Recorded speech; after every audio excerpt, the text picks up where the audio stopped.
Good evening, everyone. Welcome to another live stream. It's your host, Danny Dhaiphong, and as you can see, I am joined by Scott Ritter. Scott, thanks so much for joining me again. Thanks for having me. Yes, everyone, please hit the like button so you can boost this stream in the algorithm. You can also find Scott's work on Telegram in the video description, as well as all the places you can support this work. But Scott, I wanted to get started because we have a full show today. There's been a flurry of developments. I wanted to begin, though, with Donald Trump meeting with Keir Starmer. And in this meeting, he made an interesting comment that I think reveals not only that Trump has admitted that Ukraine has won the war, but he also revealed some, how should I say, interesting elements about his position right now when it comes to U.S.-Russia relations. So here we go. Europeans want Ukraine to be part of NATO as part of this deal. Are you willing to budge on that at all, or is it a firm? Well, I could be very nice and say, oh, well, we'll work to it. Look, it's not going to happen. It's just not going to happen. That's what started this whole thing.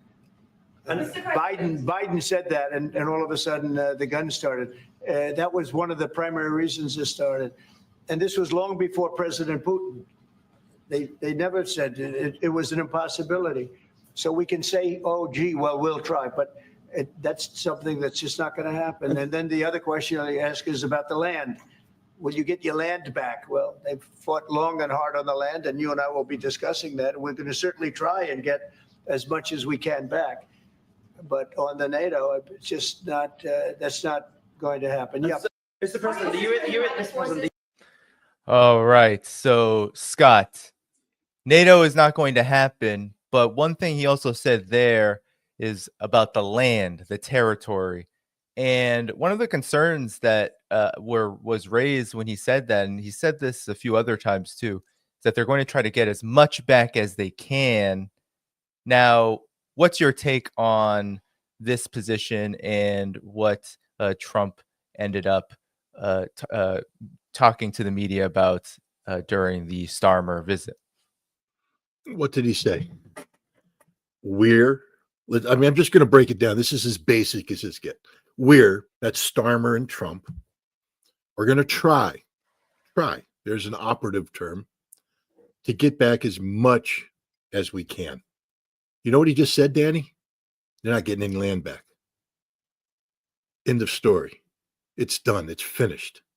The Russians have put forward a steadfast, unchangeable, unmovable position that every piece of territory, every inch, or I guess the Russians use centimeters of territory that is Russian constitutionally will be Russian in perpetuity. And they're not going to budge on that, and Trump's not going to budge either. He has Starmer there. Look, Macron was there the day before. Trump said things as well. None of that's going to happen. This is a negotiation that's being run by other people. Right now, Donald Trump is playing, head of state, and he's holding the hands of two European allies who have just folded like a house of cards. Again, remember, a week ago, Macron and Starmer were going to send 30,000 troops in, come hell or high water. The hell with America. We're going forward. Trump humiliated the guy. You think you can beat him yourself? He asked Starmer, and everybody laughed because everybody knows that the British Army, some 75,000 strong, only 26,000 of whom can actually deploy to combat position, can do nothing, zero, squat. And that's what Starmer got. Nothing, zero, squat. The person that matters is Steve Wickoff, and he's come out and he has said that the document that's guiding the Trump position isn't the Kellogg document.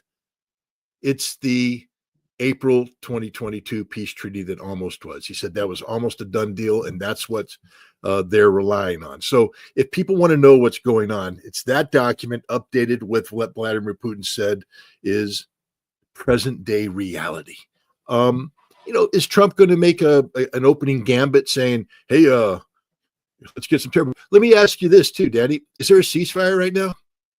No, there is no ceasefire. There is There's not going to still be a the ceasefire war either. going on. There won't be a ceasefire until this is done. And Ukraine has, two options.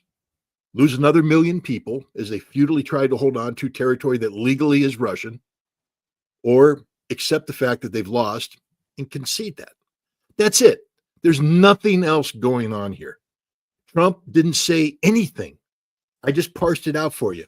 He didn't say anything. And people are blowing that up, saying he's surrendering, he's caved in, the British this, he's betraying. He hasn't done anything. The Russians and the Americans have agreed that the first thing they're going to do is normalize diplomatic relations. The second thing they're going to do is develop economic relations. And the third and final thing they do once they have this foundation of trust is bring it into this conflict. And I think this is, basically Trump telling the Russians, hey, get to work. Finish this thing. Do what you need to do to make the negotiation that much easier. Because frankly speaking, it's going to be a tough negotiation for Trump to come in, for his people to come to a table when it's time to negotiate. And the Ukrainians are still holding on to Zaporizhia city and the right bank of Kherson. Because at that point in time, the Ukrainians are going, well, we didn't agree with the referendum. The Russian Constitution doesn't trump the Ukrainian Constitution. We still occupy this land. Why are we giving it up? And that's a tough that's a tough hoe to row. But I think what we're looking at right now, though, is desperation on the part of the Ukrainians. You see Zelensky now, Starmer, Macron coming over here trying to get Trump to move forward on this peace plan. Trump's not going anywhere on this peace plan. Not going anywhere on it. They're not even talking about it right now because he's going to let again, Putin said it's the 2022 Istanbul communique updated to present reality. And, I think what Trump is saying is let's get the present reality sort of updated when we sit down. But that's it. I don't know why people are, I've just looked at the panic and I'll just bring up another thing. Vietnam. Paris peace talks began in 1968. They ended in January of 1973. 5 years. Donald Trump has done more in 1 month than anybody has ever done in any peace negotiations in the history of modern warfare. More in 1 month. He has resolved the most difficult issue out there, NATO. So what the hell are people talking about here? Where's the panic? Where's the uncertainty? Where's the betrayal? Where's this? Calm down, everybody. Donald Trump said he wants peace, and he's going to get peace. And it's going to be a real peace, not a fake peace, not a peace that's cobbled together rapidly to appease all the panickers on X, but a peace that lasts forever. In order to do that, you need things like security guarantees, not the kind that Starmer and Macron are talking about, but the innovative kind that Donald Trump's talking about. Economic-based security guarantees that ties the United States to Ukraine and to Russia simultaneously in a way that's economically beneficial for all parties involved. That's how you stop a war, not by putting European peacekeepers on the ground. So I think Donald Trump is just moving forward brilliantly on a pace that's realistic, on a very aggressive pace, and one that's going to see a lasting peace brought out. And there's no evidence out there that suggests that I'm wrong in my analysis. Everything actually supports what I'm saying. Well, you mentioned this idea of history, seeing the United States be engaged in long peace talks. And when you mentioned the example of Vietnam, it made me think that there wasn't very much peace during that process. The war dragged on a lot. There was many more killed. Do you find that this is going to be a similar situation then? Because it seems like neither side right now is in a huge rush. And even Donald Trump himself has said that, and I'll play this for you, Scott, just so we can. This was during the talks about the mineral deal. Here's what he had to say about arming Ukraine. Security on our money. We're going to have it secured by, they have rare earth, and they have oil and gas, and they have a lot of other things. And we're asking for security in our money. So does it mean you are not sending any They've more agreed to it. aid Ukraine? Ukraine has agreed to it. Does it mean you are not sending any more aid to Ukraine? No, we are, but we want it secured, and the money is going to be secured. When will the U.S. stop sending funding? When will the U.S. stop sending funding? Because if we didn't do that, then Putin would say he won. We're the thing that's holding it back. And frankly, we'll go as long as we have to go, because we're not going to let the other happen. So as long as we have to go, I want your thoughts on that, because what do you have to say to those who are questioning why the arms and the aid to Ukraine continues even to this point, where it seems like Trump has said that he wants peace, and one of the quickest ways to peace is to stop the flow of the weapons? First of all, we have to, I think, can we reach an agreement that Donald Trump is oftentimes inarticulate? Sure. And that when he speaks, sometimes his words become sort of a mumbo jumbo of ideas and concepts. So let's throw that there. So what I'm asking you to do right now, working with me, is throw away that entire statement for a second and let's just talk reality. There's a budget right now that the House of Representatives, because last time I checked, the way the system works, I think the House has to pass a budget authorizing money to be expended to buy weapons. You know how much money is in that budget for Ukrainian weapons? How much? Zero. So you know how many weapons Ukrainians are going to get in the next 6 months from the United States? Zero, nothing. There's nothing in the pipelines. They're squeezing out what was already authorized. Much of that has had a hold put on it. What Donald Trump is saying in his word salad is that we've got $350 billion. I don't know the economics of the rare earth minerals, but that's a number he likes to throw out there. Some people dispute that number, but he says that's our security. And the other thing he's saying is that money, that 350, can open the door for Ukraine to buy weapons. They're going to pay for the weapons. Again, let's just go back to basics here. What's Donald Trump's fundamental thing here? We're done paying for the security of Ukraine. Are we in agreement on that? Are we? I mean, I think you should agree with me, because that's where he's at. We, the United States of America, are done paying for Ukraine's weapons. We're finished. It's done. It's over. If Ukraine wants our weapons, and we have beautiful weapons, we have the best weapons in the world, and we can offer those weapons to them, so that you have to pay for it. And the way you pay for it is through this deal. That's what he's talking about. He's talking about long-term security agreements. He's not talking about continuing to fund the Ukrainian army so they can continue to resist Russia, because we're not funding the Ukrainian army. We're done with funding. We dropped out of Ramstein. I just want to remind people of that.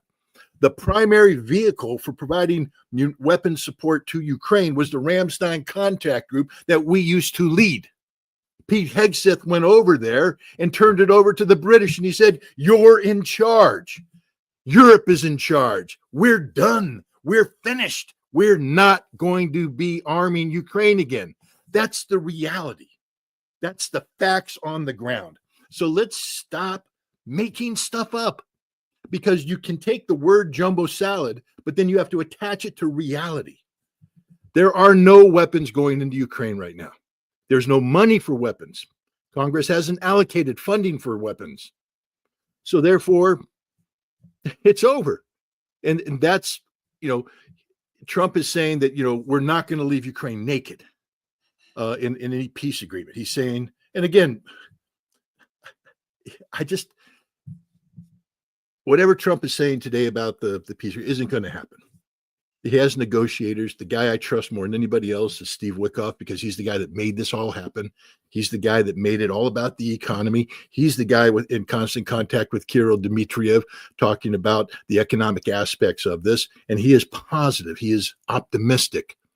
He's the guy that I'm listening to when it comes to the details of this thing.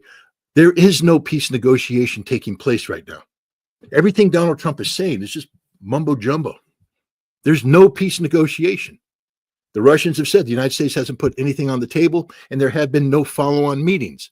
The meeting they had, I think today, in 6.5 hours in Istanbul, between the State Department and the Russian Foreign Ministry was about the restoration of diplomatic relations, which is a prerequisite for any peace talks, because you have to have the connectivity between the Russians and Americans diplomatically before you can get into the complex business of having peace talks. So they're going to do this first. Meanwhile, today, the Russians slaughtered thousands of Ukrainians, captured more villages, dominant position, establishing fire control of the last remaining line of communication in the Kursk, and on and on and on and on and on. And the Ukrainians are in a panic. Zelensky, before he came over here, fired his, all of his generals because they're not getting the job done. And I think people.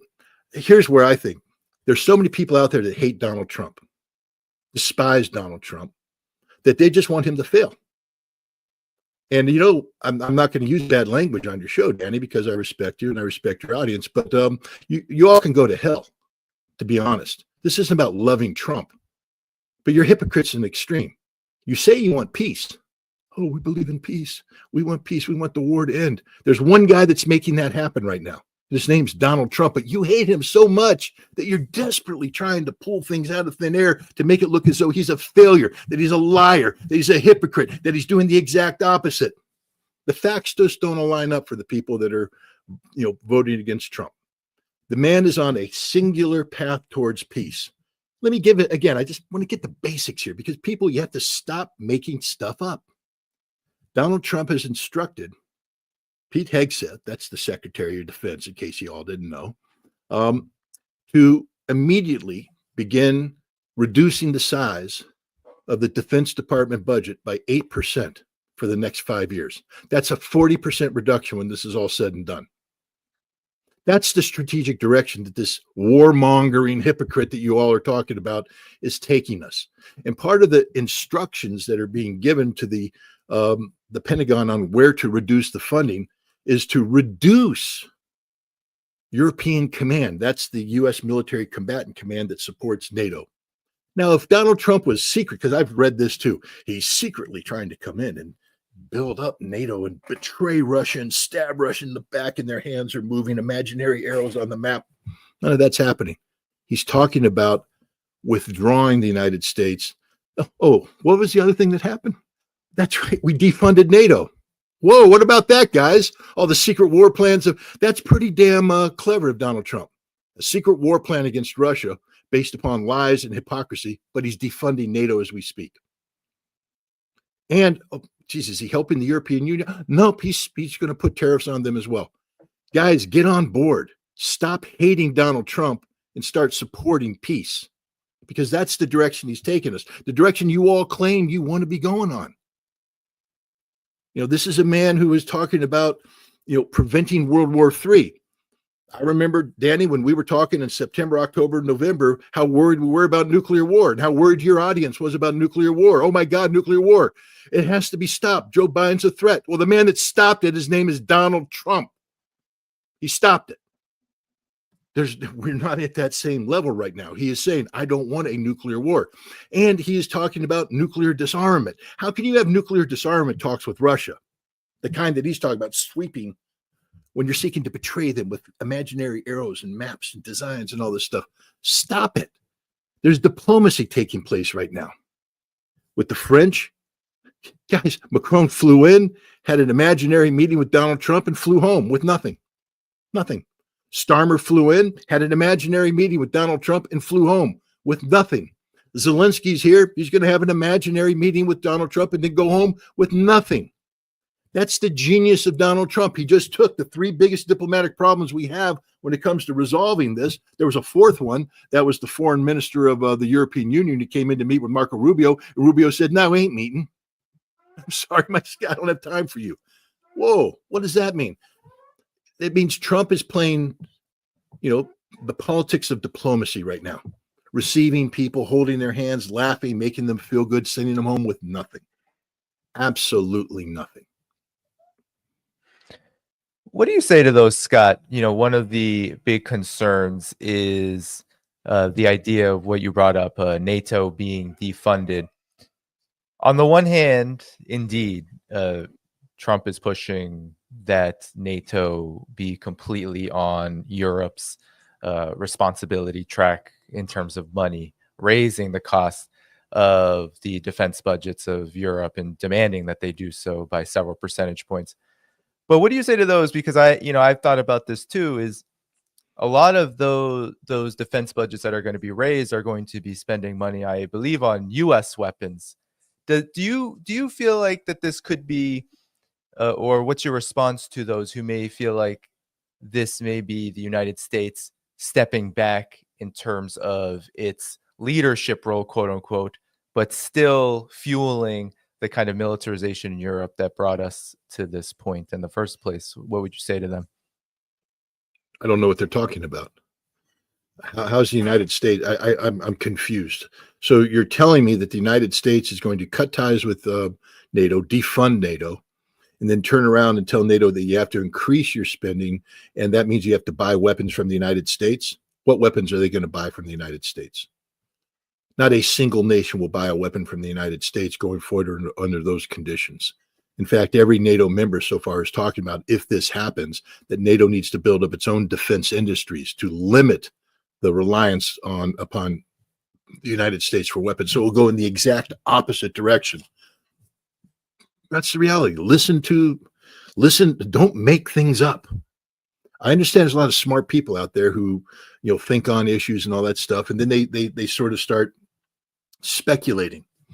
Read the minutes of the meetings that are taking place inside Germany, France, and elsewhere. It's not about turning to America to become the arsenal of democracy. That only works if America is leading the arsenal of democracy, in which case we impose our will on them and force them to buy American, as we have done for many decades now. But now, if they're going to become a European security alliance, they need European defense industry, and that's what every single European nation is talking about right now. The need to build up their own indigenous military industrial capacity so that they're not beholden to the United States. That's the direction, and that's the genius of Donald Trump. I know the comments. Scott Ritter sold out to Donald Trump. Again, screw you guys. You don't know anything about me, and you don't know anything about my position with Donald Trump. Because if you did, you wouldn't say that. If you've read what I've written about this guy, you'll know that I have huge problems with Donald Trump. But on the issue of peace and preventing and stopping this war, you show me where I'm wrong. Stop saying I'm in love with Trump and show me where I'm factually wrong. And you can't, because I've done my homework. This is everything that's happening here is what has to happen. It's the only way it could happen. And what Trump has done is put Europe in a position where, again, I just ask people to reflect. How do you have peace? Genuine peace, lasting peace. Do you have it by putting a bandage over the wound and pretending that the wound is healed, knowing full well that down the road they're going to take the bandage off, pick off the scab, and the wound's going to be festering there and just come right back at you? Or do you have to heal the wound? So if you want to have true peace in Europe, you can't. It's about solving the Ukrainian problem so it doesn't manifest itself again, and ending the cycle of animosity and adversarial relationship between Europe and Russia. Ending it. Donald Trump is not going to make good with the Russians and enter in trillion-dollar business deals about rare earth, mineral exploitation, while at the same time foisting a remilitarized Europe on Russia and getting those guys to fight each other. Do you understand how utterly ridiculous that sounds? But Donald Trump can't come in and dictate to Europe. Europe has to make that decision itself. And what's the best way to get somebody to realize something? Stop underwriting them and make them responsible. How do you get kids to balance their checkbook? Stop putting money in their account. And so at the end of the month, if they go, "Oh, mommy, daddy, I'm $200 shy," you go, "Oh God, here's $200. Oh wow, look, I balanced my bank account." No, you didn't. What you do is you say, "I don't have any money for you. You got to learn to save." Well, where do we? I don't know. That's an adult decision. See, Europe has to become adult, and they're going to have to realize that. When Trump was saying you need to come up with 2%, that's because the U.S. was continuing to fund NATO fully, but we wanted you to come up. Now, if we're going to withdraw some of that, you got to take it up to 5%. But if we withdraw totally, you got to take it up to 15%, and none of them can do that. And so now Europe is going to have to look in the mirror and say, we can't afford to have an adversarial relationship with Russia. We can't afford it. And so maybe then they start imagining the world differently, a world where maybe they have peaceful coexistence with Russia. And they de-emphasize the military. They get into economic engagement. They solve their economic problems at home. And now Trump has created the potential for long-term peace and stability. And that's the strategic direction that we're heading. I keep trying to tell people we are in the midst of a revolution. The other thing that people keep coming up is, well, the deep state. The deep state is dead. Have you not been reading what's going on? It's dead. It's dying. It's been hunted down as we speak. 1 month in. 1 month in, guys. And look at what's happened. So, the deep state isn't, sitting there trying to pull the strings. The deep state's running right now. They're being arrested. They're shredding documents. They're panicking. They're resigning. They're unemployed. So this isn't some, fancy game being played by people. This is just a revolution in affairs. Trump is actually doing what he said he was going to do. He was going to break free of the paradigm of post-war American hegemony, which Trump said in the campaign, the greatest enemy to the United States of America is the United States of America. That the rules-based international order has to go. So, my God, he said it, and now he's in doing it, and people doubt him. He's doing what he said he was going to do. It's revolutionary, but nobody seems to be willing to accept this because, my God, if you did that, you might have to say Donald Trump's doing something good. And there's too many people programmed to be unable to even have that thought in their head. For me, I mean, who could oppose talks? Who could oppose negotiations? To me, that is absolutely ridiculous. And I agree. It felt like we were on the precipice of a nuclear conflict not too long ago. And that certainly, at least for the time being, has dissipated. One of the things, though, that has come up that I certainly have suspicions about, given how early it is, we've had U.S. presidents, even just in regards to Russia in the past, move toward normalization and say they want, for example, the Bush administration with the Budapest doctrine and neutrality, and then Obama with the reset. Now, these are under wildly different conditions. There was not a Ukraine conflict raging at the time. But what do you say to those then who say, well, we've been here before with U.S. presidents, and after so many U.S. presidents who have promised and even made concrete action toward enshrining something like neutrality, or saying they're going to enshrine something neutrality, that we just can't take their word for it. We have to either wait and see, or we have to be critical until the final, until the final analysis says that, yes, everything that you just said about peace having broken out happens. Well, first of all, I would never tell people to stop being critical. I mean, one of the most fundamental principles of American democracy is to hold people who have been elected to higher office accountable for what they do in our name. So there's no such thing as a free pass. If you don't think I wake up every morning, if people think I wake up and go, oh, Donald Trump's president, I'm so relieved. I'm not going to do any studying. I'm just going to accept everything at face value and just, oh, dear God, thank you, Lord Jesus, little baby Jesus, for bringing me Donald Trump, who's saving me from the world. That's not how I operate, guys. I've never operated that way. I wake up every morning and I start digging into the facts. I parse out every statement made. I look for supporting documentation. I look for, countervailing opinions from around the world. I spend hours doing this every single day because my job as an American citizen is to hold him accountable for what he says he's going to do. So I don't take anything at face value. I make him prove it. I make him and his administration prove it. Again, let's just get to basics here.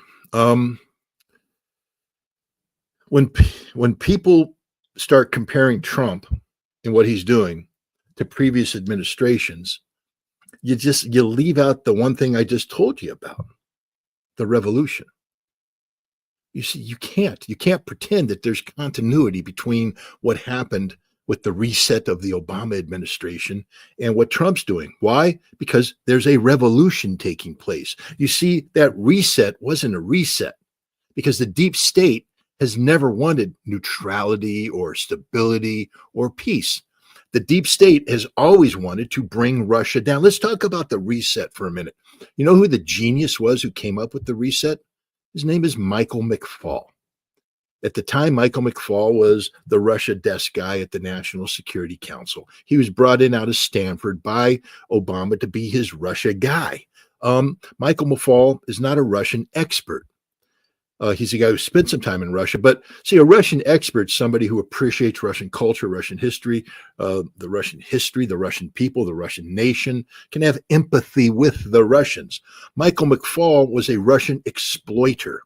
Michael McFaul came in to his adulthood at a time when the Soviet Union had collapsed, and he was in working with the National Endowment for Democracy and all these other wonderful regime change operations to empower Boris Yeltsin. Michael McFaul is one of the people that created the policies that the Chargé d'Affaires, Mary, wrote about in his 1994 long telegram, the second long telegram, where he said, what we're doing isn't promoting democracy. We're actually destroying democracy and the potential democracy in Russia for our short-term economic and political objectives. We're empowering a dictator. Boris Yeltsin is a dictator. He said that back then. Michael McFaul was a huge supporter of Boris Yeltsin, keeping him propped up. He's one of the guys that helped get Boris Yeltsin reelected in 1996 in the election that we bought and we bragged about buying. So Michael McFaul's that guy. Now, he came in with the reset, not because he wanted to reset relations with Russia, because he wanted to empower Dmitry Medvedev, who had just swapped positions with Vladimir Putin. Vladimir Putin has done his 2 terms, which he's permitted to do by the Constitution, couldn't do a 3rd term. So Dmitry Medvedev was the prime minister, and they agreed on a swap. Medvedev became the president, and Putin became the prime minister for that 1 term, and then they were going to flip back. McFaul said, we don't want Putin back in. Do you see what's happening here? It's not about being friends with Russia. It's about manipulating domestic Russian politics to keep Putin out of power. So the reset was all about bribing Russia and bribing Medvedev to keep Putin away.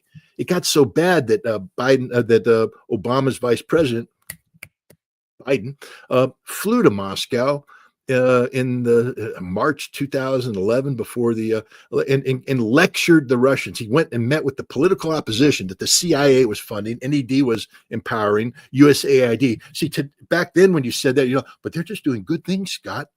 The Russians said, no, they're not. They're doing regime change. That's why we kicked them out in 2012. Well, today we all know they were doing regime change because Donald Trump and Doge, who everybody mocks, went in and ripped the cover off, and we know now that USAID was a regime change operation. The National Endowment for Democracy wasn't doing democracy, it was doing regime change. That the entire thing we called American diplomacy was about regime change, and the Russian reset was about regime change, keeping Vladimir Putin out of office. That was it. It wasn't diplomacy, it wasn't a change of heart. It's what America always did. When it comes to Russia, we had one policy and one policy only: the strategic defeat of Russia. And we disguised it with a whole bunch of other stuff. But at the end of the day, it was just that. We now have a president who says, no, I'm not doing that anymore. I'm not out for the strategic defeat of Russia. I'm out for genuine, peaceful coexistence. This is the real Russian reset that's taking place right now. The real Russian reset. And that's why you can never bring up the past when talking about what's happening today, because there is a firewall now that's been built. It's called the Trump Revolution. He is destroying the deep state that made all that possible. USAID, National Endowment for Democracy, the State Department, it's all been destroyed. It doesn't exist anymore. It's not out there doing bad things. The CIA is paralyzed right now with people running away because he's not playing that game. So we can't talk about the past and compare it to Donald Trump. When you talk about what Trump's doing today, you have to start from scratch. I'm not saying it's perfect. People should be looking at it and judging it critically, but you can't sit there and go, well, you know, the last time we did this, when we tried to do the old Budapest thing with the neutrality, why are you bringing that up? That system no longer exists. Well, you know, Obama tried the Russian reset. Who cares? That system's dead. This is all brand new. And you have to only assess it from what it is today, because there is no linkage between what's happening today and what happened in the past. Yeah, well, you know, certainly, I definitely agree that the what Trump has done to institutions like USAID has certainly sent them into a tailspin. It has made a real material difference. You know, me and you have, I would say, I have different definitions of revolution, but I do think that there are certainly big changes that have occurred. But one of the things that I'm curious about is this: the deep state is dead, and that, you know, the people who are abroad that were sent out by it are no longer doing it.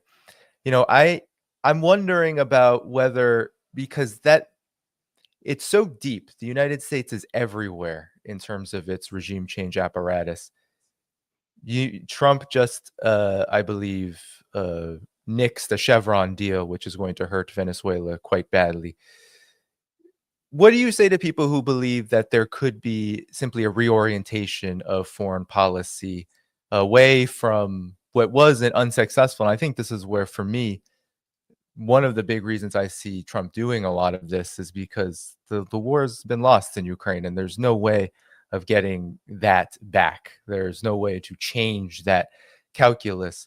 But there might be a way of shifting U.S. foreign policy goals, not necessarily in the interest of peace, but toward different avenues. And that for right now, even though USAID and these various institutions have lost a lot of their have lost their funding, have been terminated, there is still this bigger, larger U.S. foreign policy apparatus that still could be redirected to other goals. What do you say to those people? I mean, I am one of those, for one, just because I've seen history play out so much.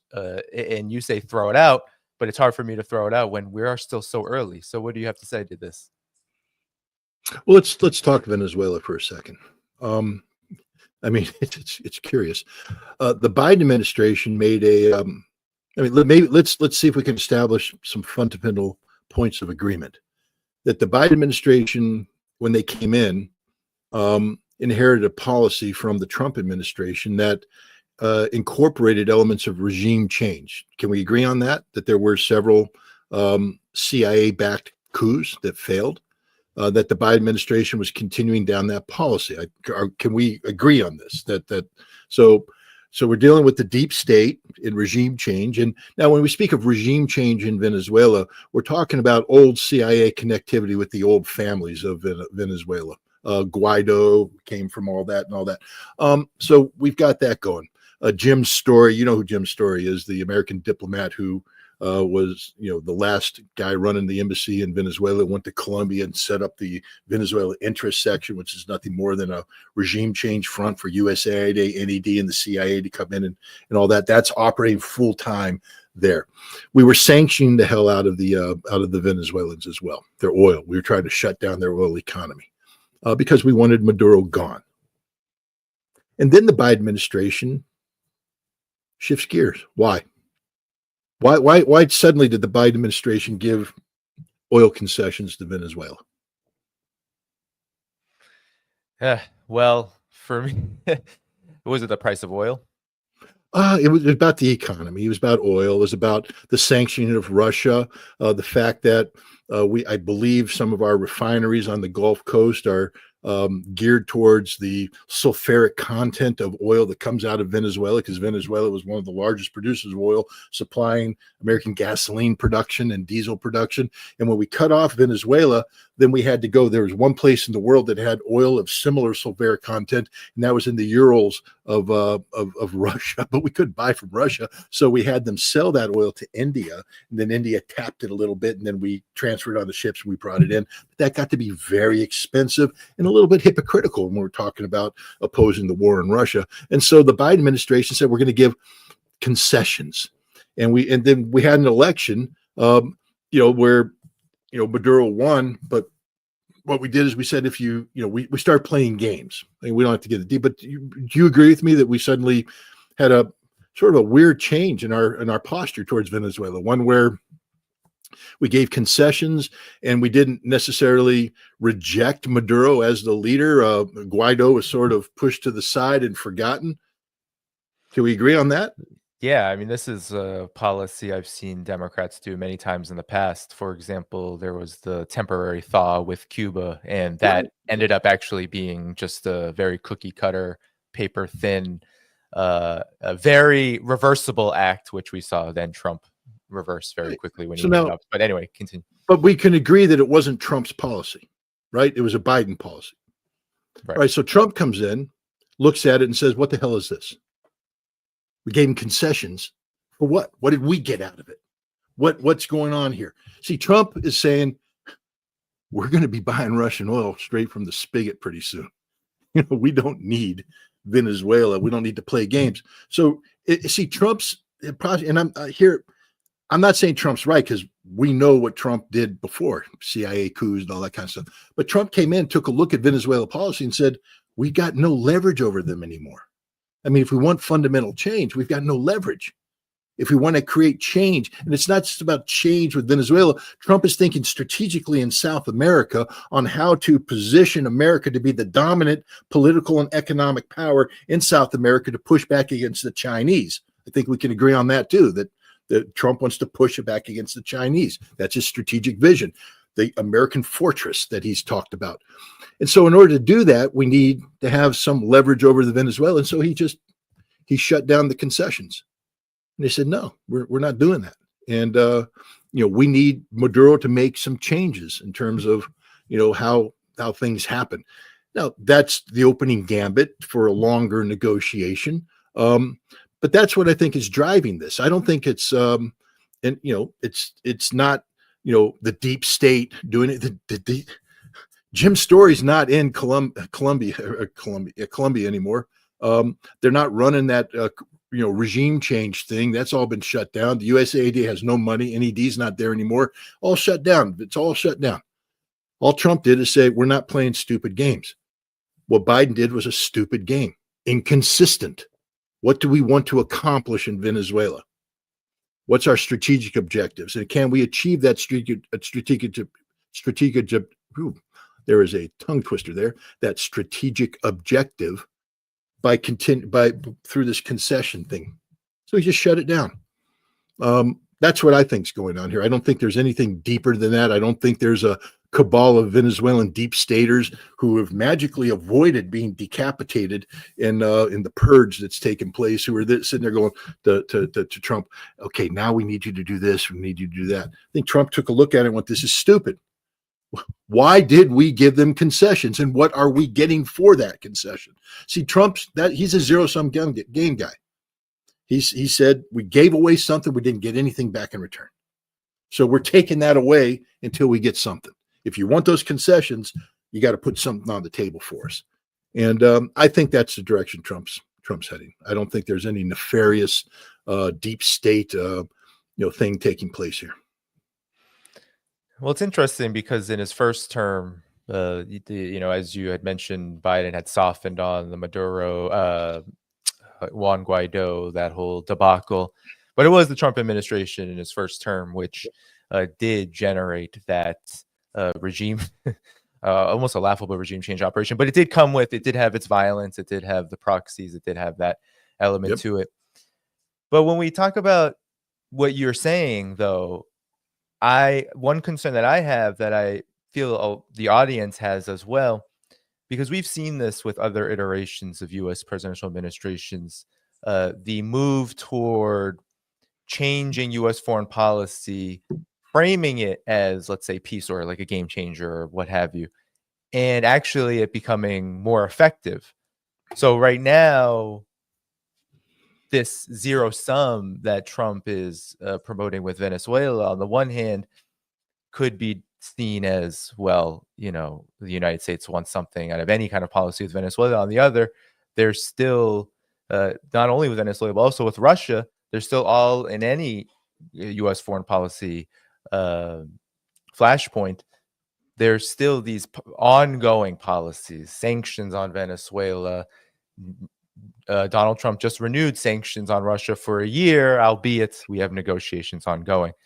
So what do you say to this about the fear of, because I think there is a fear of this, that the United States' foreign policy as an imperial policy becomes more effective under Trump rather than pursuing peace in the medium and long term?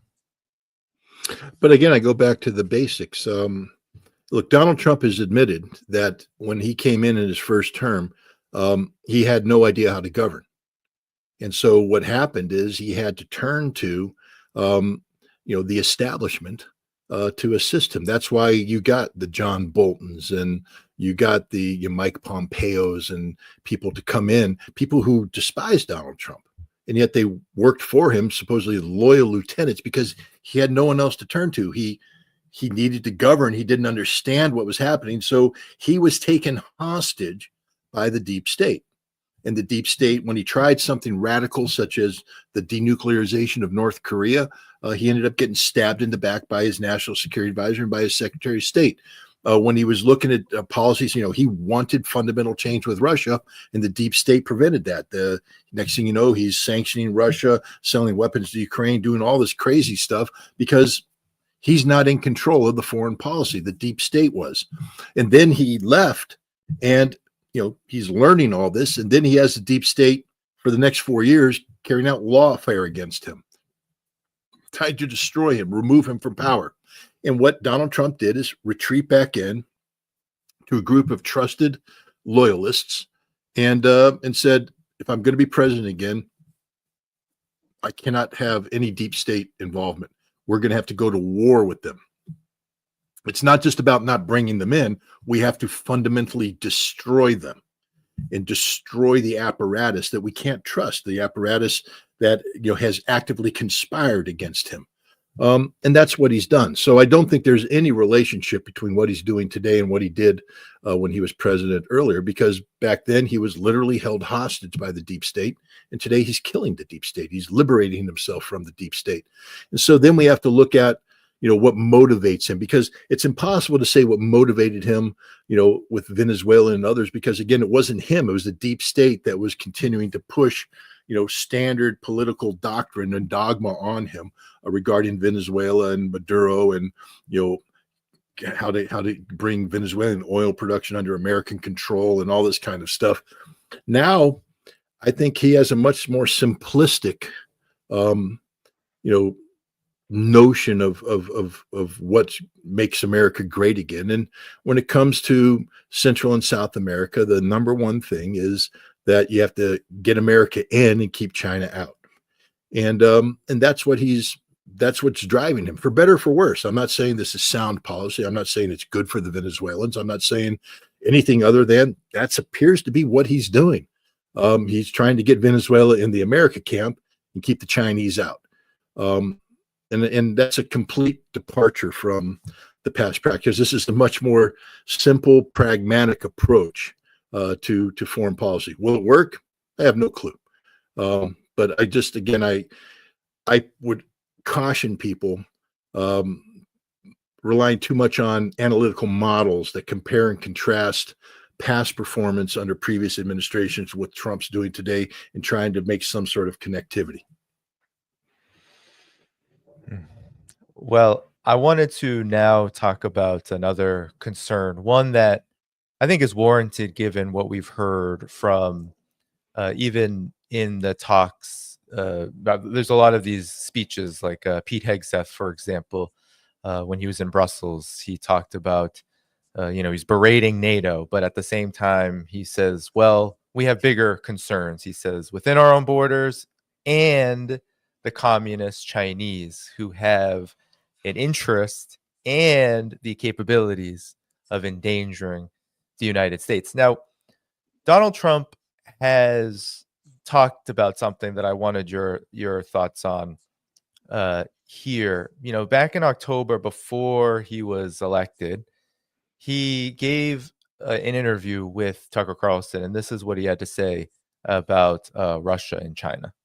I had a professor at the Wharton School of Finance, but we had history classes also. He said, the one thing you never want to happen is you never want Russia and China uniting. We united them because of the oil. We united them. Biden united them. It's a shame. The stupidity of what they've done. Well, I'm going to have to ununite them, and I think I can do that too. So he talked about ununiting Russia and China, and a big concern, and one that I have, because the first Trump administration apparently tried this, and for so many reasons, I did not succeed. Tried détente with Russia rhetorically, policy, even Helsinki, all of this, but it did not succeed. Things got worse between the U.S. and Russia. Things got really bad between the U.S. and Russia under Trump 1.0. And now we have explicit remarks about moving toward China. Also contradictory remarks. Donald Trump has even said, oh, well, we're not going to touch the Taiwan issue and we want TSMC back. So all this to say is, what's your reaction to this? Because the concern, certainly, that I think a lot of people in the audience have too, and certainly I have this concern as well, is that there will be a redirection of the U.S. Foreign policy apparatus, military apparatus, toward China. And given Trump's relationship with like Kissinger, for example, Kissinger was very influential on Donald Trump's foreign policy. A big part of Kissinger's thought process with regard to great powers is, well, if you can get close to one, you can destroy the other. And Kissinger had explicitly laid this out in many articles regarding Russia, getting close to Russia in order to weaken, undermine, and break China. So your thoughts? Well, I mean, there's no doubt that Donald Trump has said that his priority, and Pete Hegseth said the same thing, and our priority is Fortress America and pivoting to the Pacific to deal with the one threat that's out there that we believe can beat us economically and compete with us militarily, and that's China. So yes, and then of course you have his statement made with to Tucker Carlson about we're going to unfriend them. That's just wishful thinking. It's not going to happen. Russia, first of all, we have a situation where, again, I just have to ask people, you got to take a step back from the rhetoric and let's just start filling in the blanks here. I know there's talk right now. There's people saying, no, Trump's positioned himself to be a 3-term president. We already had the 1 term, and now they're talking about a constitutional amendment. It's just not going to happen, guys. You're not going to get that amendment. The Republicans have, slim majorities in the Senate and the House, but in order to pass an amendment like that, you need massive majorities, which we don't have. So let's stop throwing in artificialities. He's a 1-term president. Vladimir Putin, so that means that Trump's term runs out 2028. Putin was just reelected in March to a 6-year term. His term runs out after that, 2030. So no matter what, Putin is going to outlast Trump, unless Mother Nature kicks in. Xi, he's president for life. He's young, healthy boy. So the bottom line is both Putin and Xi are going to outlast Donald Trump. So he's not going to differ because these guys are friends. They're not just neighbors. They're not just people who've brought together, because of the strategic imperative brought on by really bad policy by Joe Biden. I think you and I had this talk before. if I could go back in history and make any advice to Joe Biden, it would have been to go to the Beijing Winter Olympics. Like going to the Beijing Winter Olympics, you would have compelled Xi Jinping to meet with you because you are the president of the United States, and you had gone in there with anything to talk to China about improving relations. Let's take Taiwan off the table. We're not going to encourage this and all that. Suddenly, these are you hit the big strategic points of the one. Now the Russians are sitting there saying, hey, we need to make common cause because what America is doing to us in Ukraine, they're going to do to you in Taiwan. And the Chinese are going, yeah, we agree. We need to come together strategically. Biden could have disrupted that had he gone to Beijing and had he thrown out a couple dialogue things that would have dragged on diplomacy between the United States and China. But he didn't do that. Instead, what he did is he doubled down on stupid, reinforcing the paranoia that's driven by the Ukraine policy, which was genuinely designed to bring down Russia. And then, doing things that with Taiwan that just made the Chinese realize that the United States appears to want to have a nuclear war over Taiwan. Again, it wasn't too long ago we were talking about this, Danny. We were talking about the threat of a nuclear war between the United States and China because it was real. That's how bad our policy was. And so it brought these two people together strategically. But more than that, these guys are actual friends. I'm sure you've seen the video where they're cooking breakfast together and all that kind of stuff. I mean, they're engaged. They exchange gifts. They exchange phone calls. They interact on a personal level that, most world leaders would dream to have. So it's not just that their countries have come together from a strategic standpoint of recognizing the United States as the common threat, but these guys like each other, a genuine friendship. And Trump thinks he's going to come rolling in and he's going to upend that. And then we throw in the fact that Russia's economy, since delinking itself from the West, not voluntarily, but compelled to do so because of the sanction policies of Europe and the United States, is now interwoven with the Chinese economy. All these European car manufacturers who fled, they want to come back in. And the Russians are going, the market share is sort of taken over by Russian manufacturing and Chinese manufacturing. There's no room for you. And we're not going to kick the Chinese out. They're here. China has taken market share in Russia, and they're not yielding that to anybody, United States or Europe. How does Trump think he's going to undo that? And so I think Trump is going to have to, be compelled to rethink this approach. I think that the way they're heading right now isn't to defriend the Russians and the Chinese, but to befriend the Russians and the Chinese, meaning that if you can't beat them, join them. And that seems to be the strategic direction that Trump's going to be heading. And we saw a hint of that with what he said about Taiwan. I think Trump is just going to take Taiwan off the table. I mean, for all the people out there that support Taiwan, you lost. It's over. See, Trump's not going to do the mistake that Joe Biden did with Ukraine. Take an issue that's a non-starter. China's never going to yield on Taiwan. Never. And if you want a war with China, the fastest path towards a war with China is to promote an independent Taiwan. And Trump knows this. So he's taken Taiwan off the map. He's not going to play the stupid game of putting weapons in there and build it up because he sees the Ukraine model and he sees how bad that went. So he's going to, if you can't beat them, join them. And I think you're going to see Trump talking about working with the Chinese to develop, strong economic ties that cross over into Russia, where he's also developing strong economic ties. And the best way to transform China from being a regional threat is to make him a regional partner. And I think that's the direction we're heading with China. Will it work? I don't know, because they're not there yet. See, Trump can't do this until he disengages from the Middle East. We haven't talked about Gaza or Iran yet, but these are two issues that have to be discussed. Africa Command, he's unplugging totally. The day of American Special Forces running around Africa, treating it as their own little private playground is done. And then Europe and NATO, we're unplugging. But we have to unplug. We have to get stability in Europe. We have to get stability in the Middle East so that we can pivot to the Pacific while we're cutting back our military. Guys, you've got to put the whole picture out there. This is a man who has advocated and has directed 8% budget cut in the Pentagon starting now for the next 4 years. You don't do that if you're going to be preparing for war. This is a man who's talking about, in another indication that he's not going to be trying to drive the two apart, Russia and China, is the comment he made about denuclearization, that he wants to see Russia, China, and the United States drop their defense budgets by 50% and look for major arms reductions. Why would he speak of Russia, China, and the United States conceptually if he's trying to drive Russia and China apart?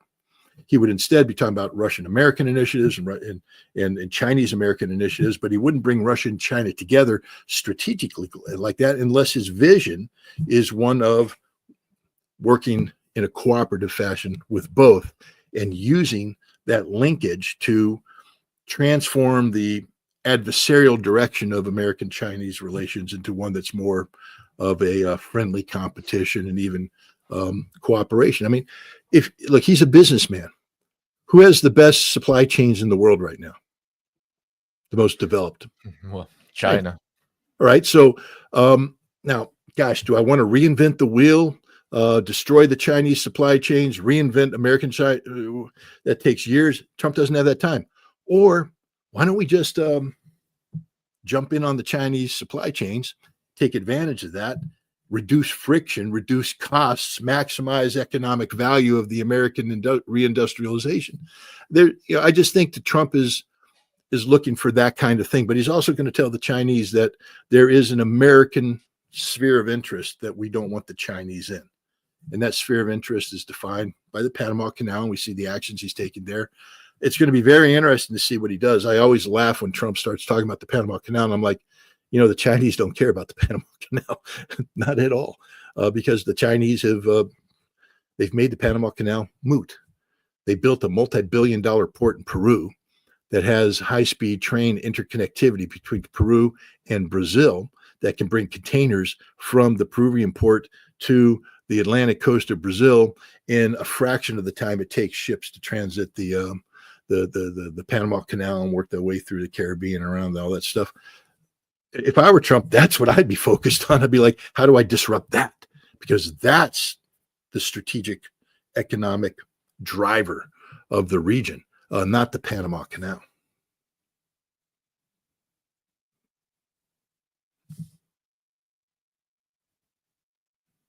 Sorry about that. Well, one of the things that I'm struggling with, Scott, is sure, yes, there's things in the future that we cannot see. But when we have the Secretary of Defense calling China a threat, then you have China being leveled with another 10% tariffs. I don't even know what percentage of tariffs on its imports now. It's a big number. And then you also have the fact that under the first Trump administration, there was a massive militarization. Now, mind you, you know me, Scott. I am I am not partisan. So, what Trump did, he built on Obama. What Biden did, built on Trump. But at the same time, there seems to be reason to believe that China could be a much bigger focus. And one of the things that I saw recently was actually a memorandum, a so-called fact sheet that Donald Trump put out. And in that fact sheet, he talked about how Chinese tech was going to be targeted, that the U.S. was actually going to move farther away from cooperating with China around this because China, as you remember, first Trump term, Mike Pompeo was there. All they could talk about was China stealing U.S. technology and then, advancing on the United States. So given this, do you have any caution about the idea? Because it's look, I would love to see the United States operate as a normal country and stop a Cold War orientation and policy toward Russia and China at the same time. But it seems that while Donald Trump is his own person, and certainly there are things I support of his and things I do not, there is this larger national security, quote unquote, policy that we've seen for so many years that could be argued is difficult to unravel, and it's hard to see that kind of future. What do you say to this? First of all, let's start with a fundamental reality check. When I talk about Russia, I can speak in a relatively well-informed fashion. I don't like to throw the term expert around because I think it's a little pompous. But I'm a specialist in Russia, and I have very in-depth firsthand experience, and I'm comfortable talking about it. China, all I am is a well-informed citizen based upon what I've read. I'm not a scholar of China. I'm damn sure not an economist, even though I think I just bought Michael Hudson's book to try and learn more about the economy, because China is going to be a problem, a diplomatic problem that's going to be defined in economic terms. So I have to just put that out there because I can't sit here and tell you that I have a full grasp of the problem. I'll throw some things out there though. I just love people in their comments. Anyways, my wife always, the fact is I'm going to obey my wife for the first time. I'm just going to turn off the comments because I'm in a good mood and I really just don't want to get disrupted. Yeah, this is a conversation. Look, Yeah. we, Miska, us, like, we agree on very important things, and this is about, you say knowledge is power. This is about that. This is not about. Yeah. I'm not. Normally, I read it. There are, of course, people who are going to certainly do their thing. No, I know. Normally I read the comments just out of respect to the people who tune in because sometimes, most of the time, they're valuable comments, and it's good to get feedback in real time. But I think right now, because you and I are knocking heads, which is good. I mean, this is a discussion. It's not meant to be a cheerleading section where, we're pushing back on each other. We're having a discussion, a dialogue, a debate, and it's the kind of thing that has to happen if we're going to become better informed on this issue. But I think some of the comments they take umbrage and they become less than constructive. So yeah, they're off. I should have done this a long time ago. But on China. What I do know is this: we're talking about making a pivot to China or pivot to the Pacific. If you take a look at Chinese steel manufacturing, the Chinese produce more steel than every other nation in the world combined. Okay, in the United States, our tonnage is, I think it's China, Japan, India, the United States, then Russia. And then others fall down. But China is like way out here on the bar graph and everybody else is over here. And that means that China, with that steel, not only are they dominating the market in terms of we buy Chinese steel because we don't make enough. They do things with it like infrastructure. They build railroads and bridges, and they build a lot of ships. And I think Chinese naval construction right now, I could be off on this number, but something like 260 ships were built last year. I think the United States built 4. And so if we're going to make a pivot to the Pacific, we can't pivot against that. We can't beat that. We're not going to be able to get shipbuilding up to pace to compete with the Chinese. We can't afford it. Their Navy, they're outfitting ships with crews that are, meeting standards. There's a big scandal right now in the U.S. Navy. It's about the USS Gettysburg, which I think is a guided missile cruiser. And it's part of the Truman carrier battle group. And, in order to be certified to go out there and float, you have to pass certain tests, some standards. It's like back when I was in the Marine Corps, if I were in a Marine Expeditionary Unit that's getting ready to deploy, you to get the special operations capable add-on there, you had to go through exercises and be tested, and you had people there, and it wasn't just a paper exercise. You had to pass the test, and there would be hell to pay if you didn't. The Gettysburg didn't pass any tests. They failed everything. but because we had to get the Truman carrier battle group out there, they deployed the Gettysburg. The ship can't function. Its crew can't do its job. Welcome to the United States Navy. You see, it's not just to sit there and say we want to pivot to the Pacific. We got to fix all these problems. And basically, Pacific Command is fundamentally broken.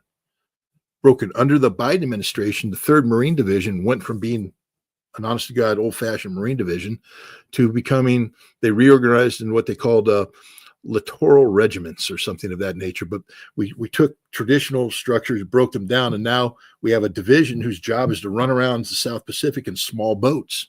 The Chinese are laughing because that can't beat them. That can't do anything other than be a nuisance. It's stupid thinking. The Marine Corps used to have a way of fighting that made it one of the preeminent combat forces in the world, and we did away with that. We became sort of like the Pacific version of the British Special Boat Service.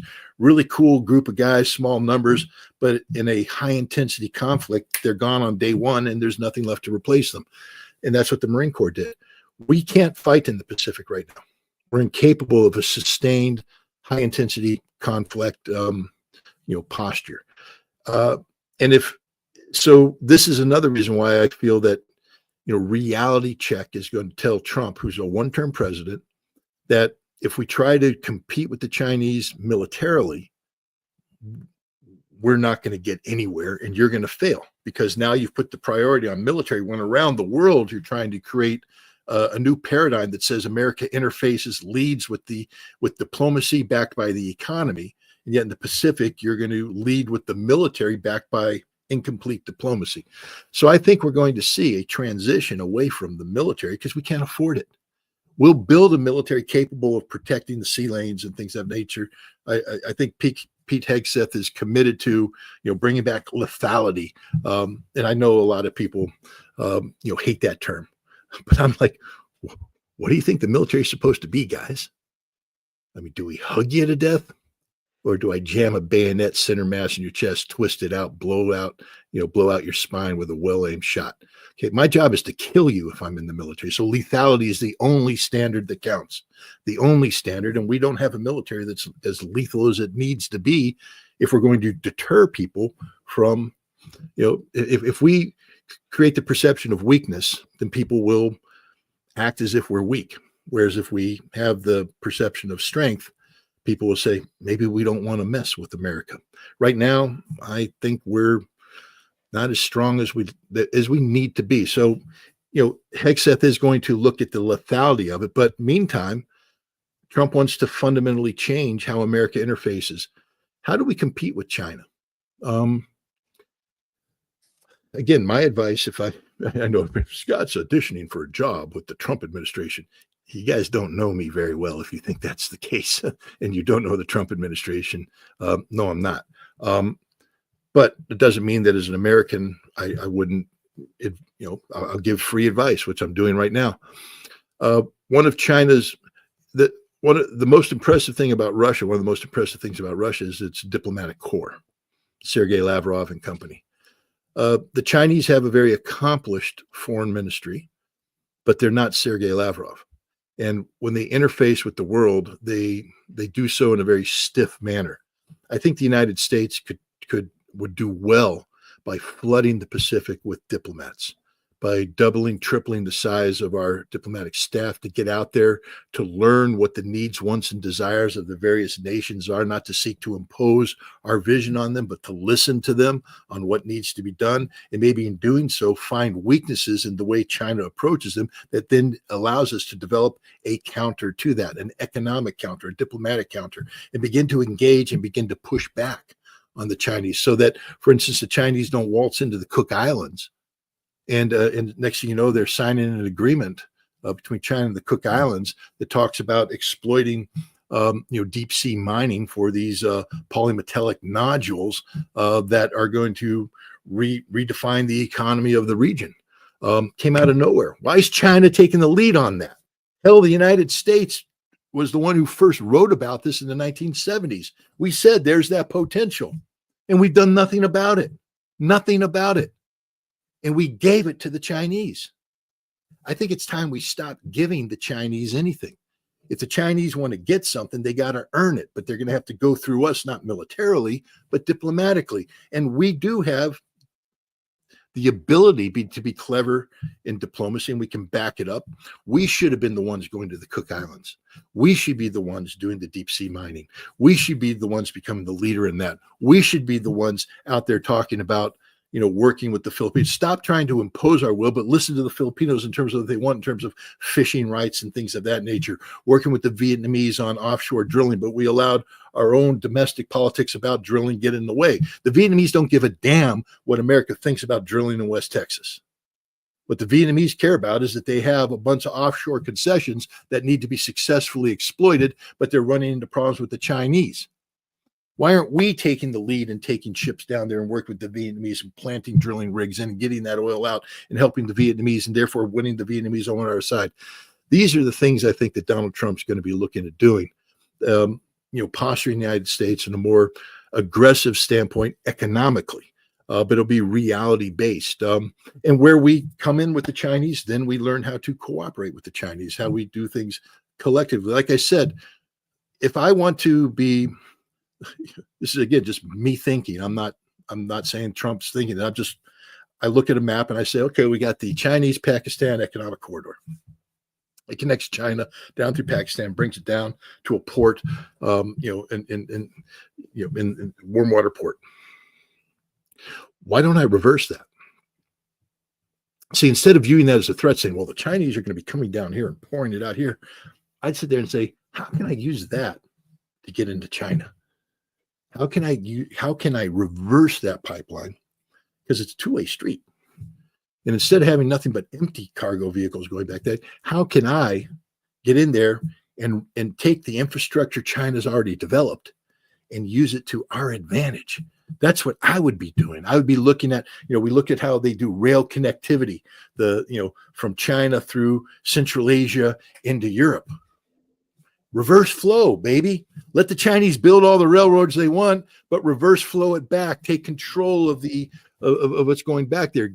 Use their infrastructure to our advantage. And I think these are some of the things that Trump is going to be looking at, because we can't compete with the Chinese militarily right now. And it's the wrong direction. We'd be spending money we don't want to spend. You don't ask the Pentagon to cut its force by 40% in 5 years if you're looking at a major military buildup in the Pacific.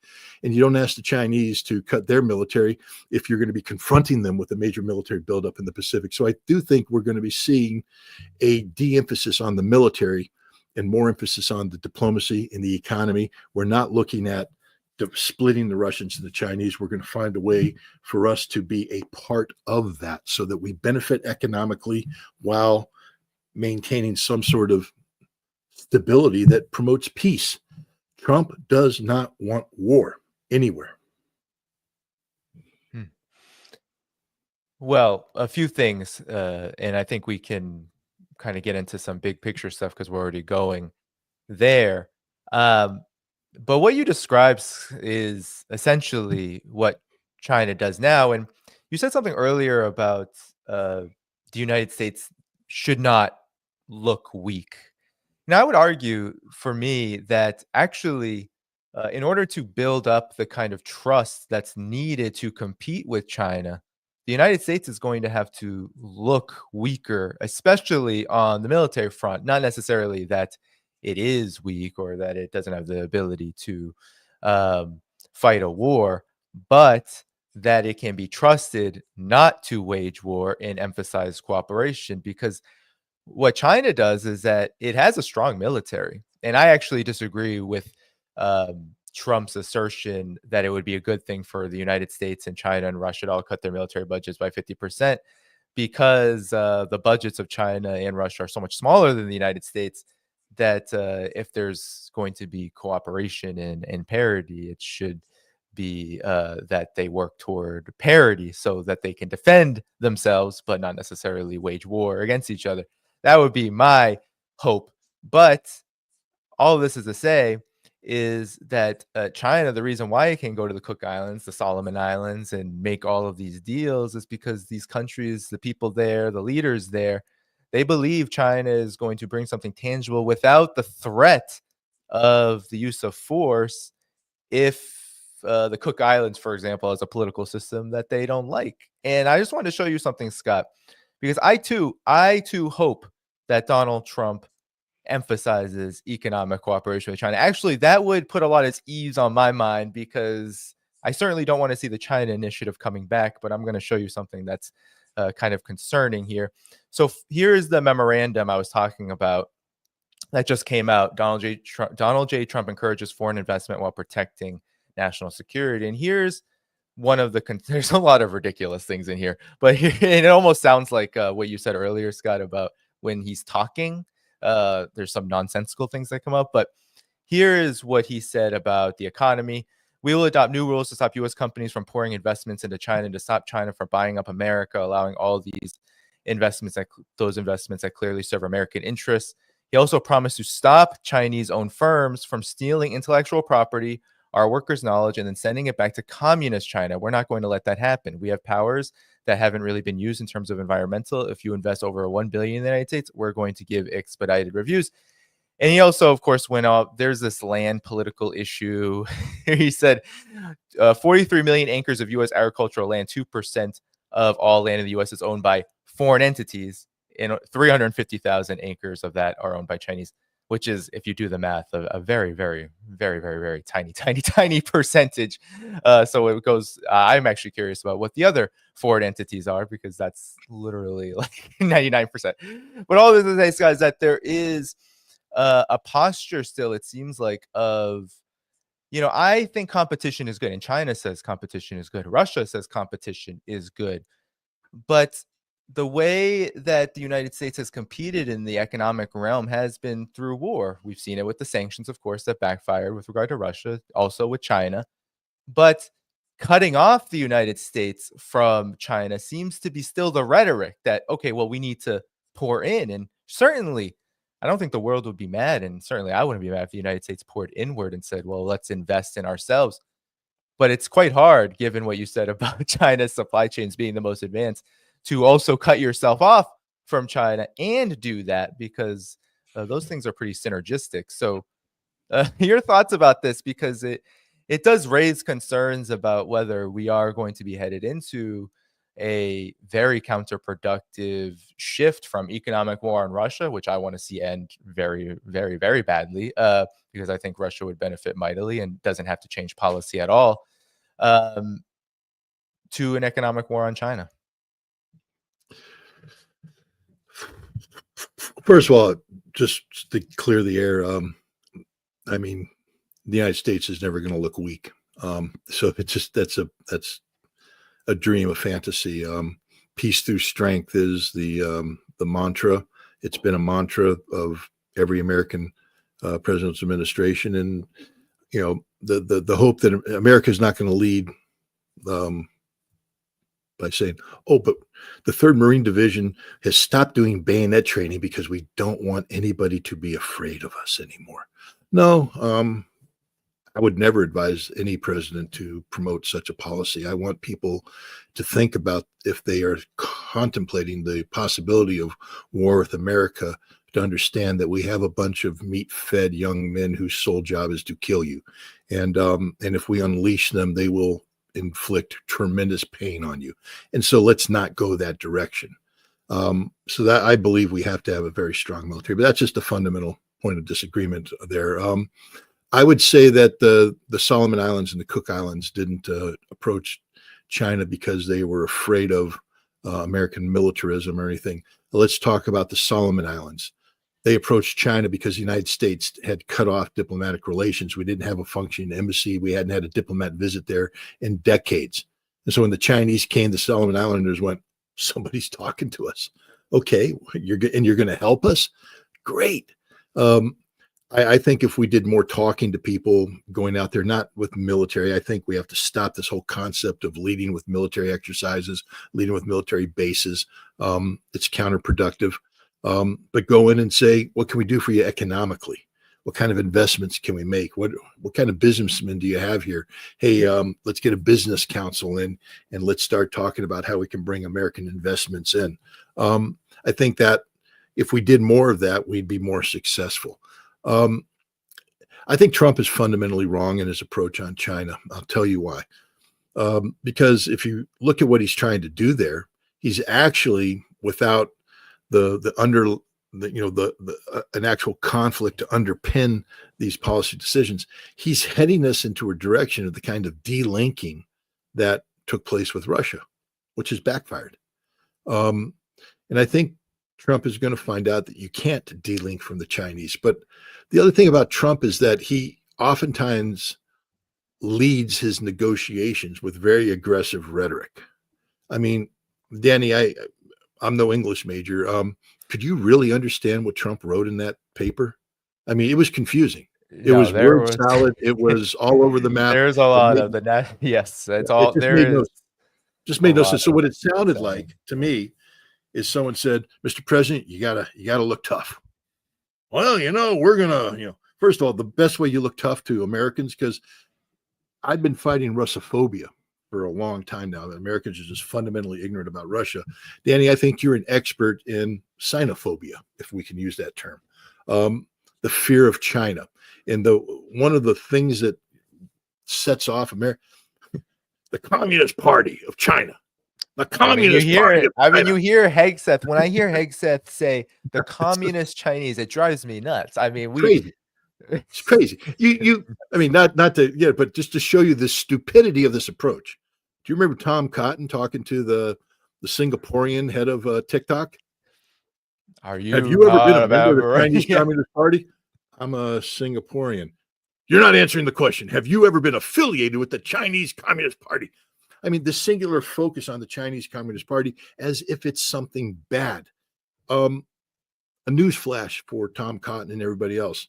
The Chinese Communist Party is a better capitalist system than anything we got going in America.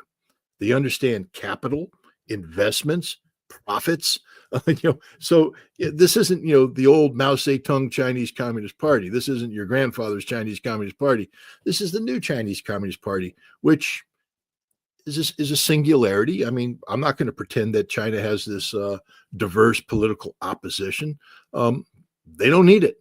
Their system's working fairly well, but we let this notion drive everything to our detriment, as opposed to just saying China. Why do we have to say the Chinese communists as if that's something bad? First of all, none of those people could chart out what the Chinese Communist Party looks like today. None of them could tell me what the underlying doctrine is. Like I said, the Chinese in many ways are better capitalists than we are, and yet they call themselves the Communist Party. So it's absurd. And so we're going to be fighting this kind of ignorance. And one of the guys who encapsulates this ignorance more than anybody else is our president. I mean, I hear him say, I always, I know Vladimir Putin very well. You don't know Vladimir Putin at all. You met with Vladimir Putin, and Vladimir Putin let you see that part of him that he wanted you to see, but you know nothing of Vladimir Putin. And Xi Jinping's a friend of mine. I don't think Xi Jinping is your friend. Xi Jinping can be friendly to you because it's beneficial for the president of China to be friendly with the president, but he's not your friend. You don't know anything about him, and you know nothing about China. Trump has some basic economic beliefs that he's trying to superimpose. But what I would say right now is that Trump's Chinese policy is in a flux, that Trump has no idea what he wants to achieve with China and no idea how he's going to go about achieving that. So what he's doing is he's leading with a bluff. I mean, that's like playing poker and, you're looking at your cards and you're 2 draws in and you got, a couple more to go, but you're looking at it, you got nothing. But you can't afford to fold. So you start placing bets aggressively, but you got nothing. I think what Trump is doing right now is just placing an aggressive bet and looking at a hand of cards that has nothing. Meanwhile, the Chinese are sitting there going, yeah, we got 3 aces and there's another one out there and we're pretty comfortable where we're at right now. I am optimistic because again, normally if you come in with a weak hand economically and you have an undeveloped diplomatic interactivity with the Chinese. My concern is that America would default to the military. And that would be a very dangerous thing to do. And this is what Biden did. Notice Biden kept how important Taiwan became to us, how important the South Pacific became to us. Not because these are really things that impact us, is because the only thing we had to push back to the Chinese with was our military. And so we started creating points of confrontation, points of conflict that could easily have spun out of control. I hope that Trump follows through on what he appeared to discuss about, which is sort of moving away from Taiwan and promoting independence and saying, we're going to let this thing go back to not just one China policy, but maybe even encourage one China, and de-emphasize the military and work on developing strong diplomatic and economic postures that can compete with China, and if needed, cooperate with China. But if you're going to cooperate with China, we've got to find a way to break through this paradigm of the Chinese Communist Party. I mean, it's just, anytime I hear somebody lead off with that, I'm dismissive of, oh, do you know who Gordon Chang is? Oh, yeah. Yeah. I mean, he's the resident China is on the way to collapse scholar Yeah. for, I mean, his big base, of course, has been the historic Fox News kind of, anti-China viewership, but he's built up some, I guess, mainstream, more mainstream. I've got a 2-hour popularity. debate. I've got a 2-hour debate with Gordon Chang on March 13th. I'm jealous. Being That's great. run by Zero Hedge. So, Oh, very cool. yeah. So, I'm going to have to get smarter on China and all that stuff. But no, I've been reading Gordon Chang's stuff. He is sort of the epitome of this xenophobic approach, which isn't founded in reality. I mean, basically the default mode whenever you run into a complexity is the Chinese Communist Party. And it's just stupid. It's ignorant. And again, I don't want to, think, pretend that I know more than I don't do. But look at chip manufacturing and how that backfired for us. Where we were going to starve the Chinese chip manufacturers and keep them retarded and unable to compete while we, transfer chip manufacturing capability out of Taiwan to the United States. So the America is the world leader in chip manufacturing technology. And the Chinese went, well, in our universities, how many students do we have right now doing advanced, computer, engineering? We got about 3 million students. Well, bring them all together, put them together in a think tank, and let's solve this problem. And that's a gross oversimplification, but the Chinese basically applied raw manpower, raw human brain computing skills. I think they're producing some of the most advanced microchips in the world right now. They're like a world leader. We're sitting here struggling with my G5 phone, trying to get it to work here in America. And they're already like talking G7 in China and stuff like this. So I just think that Trump has to be really careful about treating the Chinese as this inferior group that can only succeed by stealing American technology, and start realizing that the Chinese have the technological lead on us, and that the best approach to gain access to that technology isn't to send the NSA or the CIA in to spy on them and steal it and do this, is to go into joint business opportunities with the Chinese to work together in a way that can spread load things. We give them things that we have that they need, and we get from them things, and we work together. And the Marine Corps had we stole some from the Chinese back in the 30s, gung ho, which I think means work together. And we need some of that gung ho spirit right now between the United States and China. But we're not going to have that as long as we have ignorant people like Tom Cotton and President Trump talking about the Chinese Communist Party. Yeah. Well, let's wind down then with the big picture, because I mean, first of all, Gordon Chang. I said I'm jealous because that is going to be epic. I don't. Are you reading The Coming Collapse of China? I mean, the thesis is so thin. I'm sure you're going to do just fine. He makes it easy for me. Yeah, seriously. Well, let's look at the big picture then, as we head into, because a lot of what we are talking about is what is to come, because we are still very early in what is now. And I wanted to raise something you said earlier, because I want to make a clarifying point about weakness. I was being a little facetious. What I was really pointing to is the United States. When I say acting as a normal country, of course, all countries are going to have a military. They're going to have defense spending. They're going to have all of that. It's the orientation, the definition of power that the United States certainly needs to change. And while I have deep suspicions, deep criticisms of Donald Trump, of course, I do not criticize, though, attempting to normalize with Russia. Regardless of what I think the aims are, I'm always going to say that's a positive thing. And one of the things I wanted to raise, though, with you, Scott, because a full deck on the table for me, is that to imagine the United States shifting its policy in the way that you speak about would be everything I would support. However, one of the big concerns I have is you just laid out with China, but then there's this whole world, this big chain, this multipolar world that is emerging, that is not going away. I know that Trump has this idea that he's going to tariff his way into defeating it. I don't see that occurring, because one of the big problems with tariffs is that I think in his first administration, I think like 90% of the costs were incurred on the United States economy. So if there's going to be stopping BRICS, it's going to have to be a big effort that also includes likely a war, because just either, you said it earlier, you either join them or you fight them.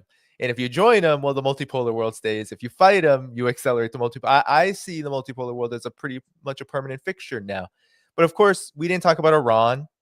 A lot of people have concerns about, well, if Trump is going to normalize with Russia, is Russia vulnerable to giving concessions like weakening its relationship with Iran, with China? My assessment is I don't believe that's going to happen. I think Russia is an independent foreign policy. It is not going to give big concessions to the United States when the United States does not have very much to offer. But at the same time, the conflict in Ukraine is a big issue, is a big security issue for Russia, and Russia wants to see it end for obvious reasons. It wants what is coming into fruition to reach a logical conclusion of the end. No more NATO on the border of Russia. No more NATO threatening. No more U.S. threats to invade Russia via Ukraine. So what do you your big picture take on where you see this going in the multipolar world orientation of things, and how Russia especially fits into this, because Russia right now is the big ticket that the Trump administration is placing much of its focus on? Just saying, I have to call the Trump administration to get my instructions. Okay, I'm on with Danny Dhaiphong. Yeah, the people in the chat are very concerned that I'm a Trump tool. What can I say to dissuade them of that fact? I mean, yeah, I'm just being tongue in cheek here. Let me again set the stage. Donald Trump, when he was candidate Trump on the issue of Russia, was being advised primarily by Keith Kellogg. And Keith Kellogg was a man who was developing his posture vis-a-vis Russia and the conflict in Ukraine, relying very heavily on establishment sources, pro-Ukrainian sources, and things of nature. And so the picture that was painted for Donald Trump was a fundamentally unrealistic picture. And if you remember, as Donald Trump came in, he said, "I'm going to fix this with one phone call." But in order to get that one phone call, he started leaking the Kellogg plan to the media. You saw the Wall Street Journal run with it. You saw the Washington Post run with it. And on December 26th, while Trump was waiting to make the magic phone call, Putin came out and said, "Mielich, we're not going to do any of that. No, yet." And he killed the Kellogg plan. And so now Trump becomes president, and he's got no plan. Kellogg's sitting there promoting. Now it went from, we're going to do this in 24 hours. We're going to do it in 8 days. Then it became an 80-day plan, then a 100-day plan, because the Russians just weren't picking up the phone and talking. But then something happened. A guy named Steve Wickoff, who had gone in and done the Gaza miracle, where Trump actually did deliver on saying that there will be a ceasefire when I get sworn in. And that's because Steve Wickoff went in and told Benjamin Netanyahu to sit down and shut up. And you're going to do this because the president of the United States said you're going to do it. And they did it. In that negotiation, and what's interesting, the way I'm making it sound is that Steve Wickoff's just sort of a crude version of Donald Trump. Actually, he's so much more sophisticated, and his approach was a lot more nuanced than what I'm talking about. It impressed the hell out of Brett McGurk, who was the lead negotiator for the Biden administration, so much so that Brett McGurk said, "Wickoff, come in here. You got the lead on this one. You take it." And it also impressed Mohammed bin Salman, the crown prince of Saudi Arabia, who made a phone call to Vladimir Putin, said, "I think we found the guy that can fix what's happening here. This is a guy who thinks economically. This is a guy who's attuned with Trump. His approach is a business approach. He's not playing the old game of lead with the military, etc. Looking for innovative ways to solve complicated problems." And so, we had negotiations taking place. The State Department's been doing for some time to get Mark Fogel, an American citizen who was arrested and convicted in Russia for, bringing in a minuscule amount of, I think THC. He was in prison for a long sentence, and we're trying to get him back. And so we have these State Department negotiations taking place, and suddenly the word comes out, send Wickoff. Wickoff gets in a plane, flies to Moscow. It's the quickest. Vogel is released. But more than that happened. He met with Vladimir Putin, the president of Russia. Steve Wickoff met with Vladimir Putin on the recommendation of MBS, Mohammed bin Salman. And they had a long conversation. And then Putin brought in Kirill Dmitriev, who's the head of this Russian investment, sovereign investment fund, big businessman who was educated in the United States, worked in a variety of banks in the United States, understood a global economy, American economy, but more importantly, he understood the Russian economy, and he understood how Russia's economy has transitioned since the imposition of sanctions. And Kirill Dmitriev is the one who implanted certain ideas in Steve Wickoff's head, such as, hey, American companies have lost around $300 billion because of this stupidity. And these are numbers that are done on purpose so that they can go back to Trump. Wickoff came back and briefed Trump on what he had talked about. The next day, Trump gets the 90-minute phone call with Vladimir Putin. And then very shortly after that, we have the 4.5-hour meeting in Riyadh between Secretary of State Marco Rubio and Lavrov that has taken us down this path. But look how quick that happened. We are literally talking February 11th, Wickoff flies to Moscow. February 18th, Rubio and Lavrov are meeting. 1 week. 1 week, and you see an absolute fundamental change in how Trump is dealing with Russia. Totally realistic. In the past, the Kellogg plan, NATO membership in 20 years, frozen conflict, ceasefire has to lead. Nothing happens without a ceasefire, European troops on board, all this. After Wickoff's meeting with Putin and the 90-minute conversation, next thing you know, you have Hegseth in Europe saying, no Ukrainian membership in NATO, no European troops on the ground, and we need a comprehensive peace before we can get a ceasefire, da-da-da-da. Reality. That was the term that was injected. Reality. They kept saying we got to deal with the reality of the situation. Even Marco Rubio, who's undergone one of the most remarkable transformations, because he's a guy who couldn't even say Vladimir Putin's name without spitting.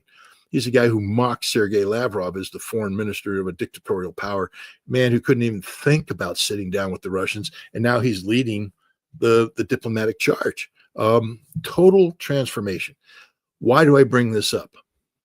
Because I think somewhere out there is the Chinese version of the Steve Wickoff. And I don't mean China's version. I mean, there's an American who is that nobody's going to know his name. He's not one of the people that's out there leading the charge right now. It's going to be a person with extraordinary business skills who's going to be very close to Donald Trump, who's going to go make a trip to China. And he's going to have a conversation with Xi Jinping and the Chinese equivalents of Kirill Dmitriev, and come back and talk to Donald Trump. And then you're going to see a 90-minute phone call between Trump and Xi Jinping, and you're going to see that kind of change. Because right now, Trump is headed down the wrong path on China. Trump doesn't have a strategic vision. He's dealing with old thinking, Communist Party thinking, etc. But you asked me to talk big picture. I just explained to you how dramatically we saw the shift with Russia.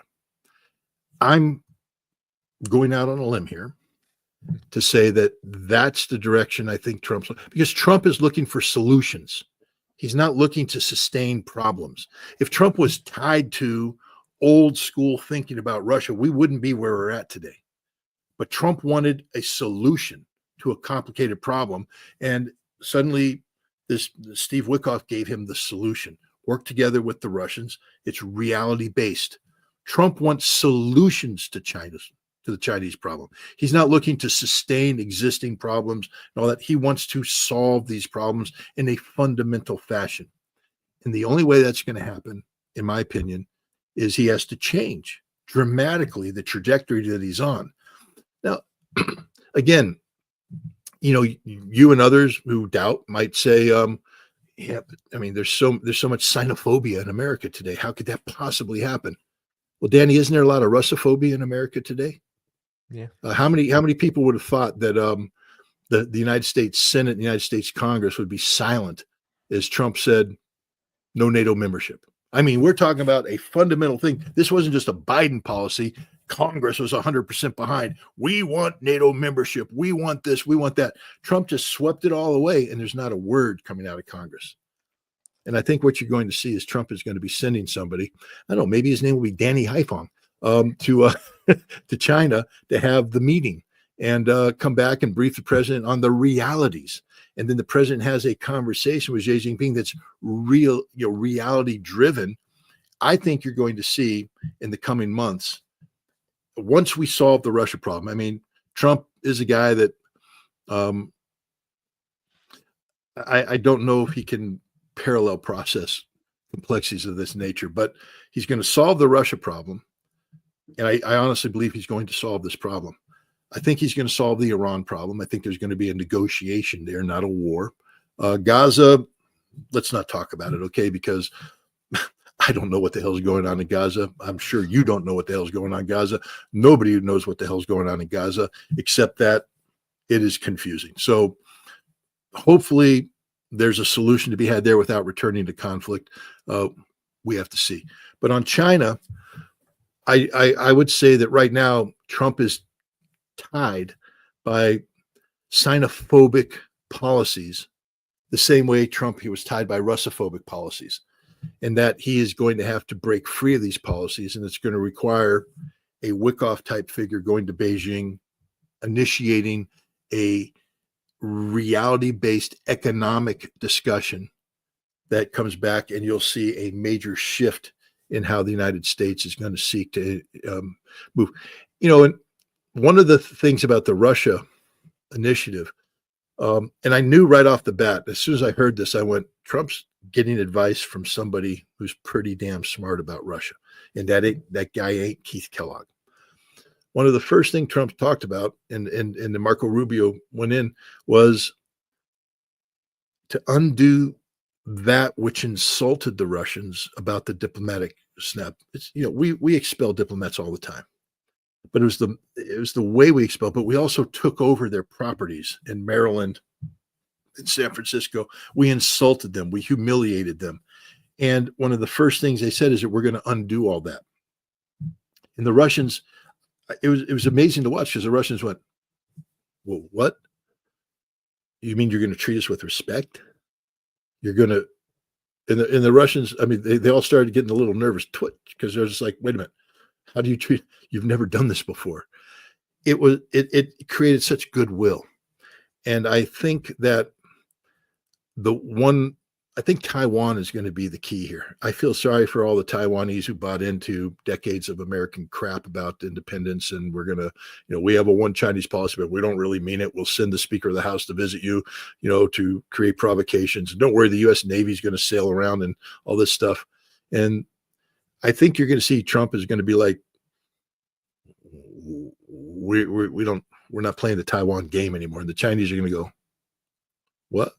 It doesn't compute, because we've only known America as a nation that lies about the one China policy, that says one thing, does another, and all this stuff. I think you're going to see Trump cleanse the Taiwan issue. That creates goodwill, and that opens the door, because it's amazing what goodwill can do. Goodwill can open doors that previously never been opened. I'll just leave it at this. Who amongst us thought that Vladimir Putin was going to put $7 trillion worth of rare earth metals on the table for a joint development operation between Russia and the United States? If I had told you that 6 months ago, you would have laughed me off your channel. And I would have laughed with you, because I would, it's just so stupid. It's never going to happen. There it is. Why? Door was opened. Good faith measures. I think we can do the same thing with China, and I'm optimistic that we will do the same thing with China, because Trump is looking for a solution. He's not looking to perpetuate existing problems. I mean, here's the thing, in Trump's first administration, this is, well, the one concern I have is, because I too believe that what you're saying, the United States, if the United States under Trump keeps going in the direction it's going with China, if it does what people are very concerned about, is trying to play wedge games and do all of this, I think it'll backfire pretty big time. And use the term earlier, revolution, when it comes to Trump. Like, I don't see Trump as a revolution, and when I don't know, I want, if I see the structures of society change for the betterment of the people in the world, great. It's happening with Russia, but if I see, I think it has to be much bigger, in my opinion. But for me, one of the things you mentioned was how quick things change. And in Trump's first term, he actually made what I thought were, I mean, at the time I wasn't paying attention as much, but when I look back at it now, I said, okay, well, this was very smart. Trump did go to China. He did meet with Xi Jinping, and he was a lot more courteous and respectful in talking about some of the things that you were talking about. And then suddenly in 2017, 2018, it was almost like a snap of the finger. Those years were the beginning of joining in on the pivot that the Obama administration had laid, and actually all kinds of just ridiculous, talk about xenophobia, all kinds of ridiculous propaganda war talking points that he, in his administration, and the Republicans and the Democrats, everybody adopted it. And that led to the place we're at. But so that's the concern, I think. Of course, we're talking about right now. We're seeing, the Trump administration both say, Donald Trump say, I'm not going to talk about Taiwan. That's not a concern. He even says we're going to take back the chips from Taiwan. I mean, this is all very off color and off the beaten track for the establishment's sake. But then, at the same time, talk about institute the tariffs and talk about the threat of China. So there's all kinds of contradictions, but I am actually not going to doubt that certainly Trump could, especially in the beginning of his administration, make these moves. But how long will it last? I know we're in a different situation, but anyway, I'll let you cut in. Well, just again, the same thing happened with Russia. Trump ran on a platform in 2016. Why can't we be friends? You know, you felt like getting that 1970s song, why can't we be friends? Playing. And he said, we're going to be great friends. He met with Putin, had the little summit. And then, as you said, in the last 2 years, snap of the finger, bam. But I already told you what happened. The deep state counterattacked. The deep state took over. Donald Trump wasn't ready for it. He was betrayed across the board. And same thing happened with China. Same thing happened with China. The deep state came in and captured him, outflanked him, because he had to, in order to govern, he had to populate himself with the deep state. He's killing the deep state right now as we speak. Now, that didn't mean, with Russia, even as we dismantle USAID and all that, he had Keith Kellogg, who was the worst person in the world to advise him on China. But reality set in. Kellogg's out. Wickoff's in. We're making on. I think that the deep state isn't going to be able to hijack Donald Trump anymore. I think he's liberated himself from that because he knows what happened before. He knows damn well what happened. He knows that the deep state betrayed him. He knows who in the deep state did, and he's done the studies on where they were. This is why he's going in and dismantling entire programs, kicking entire people out. People are pissed off. Well, you're so many unemployed people, this, that, and the other thing.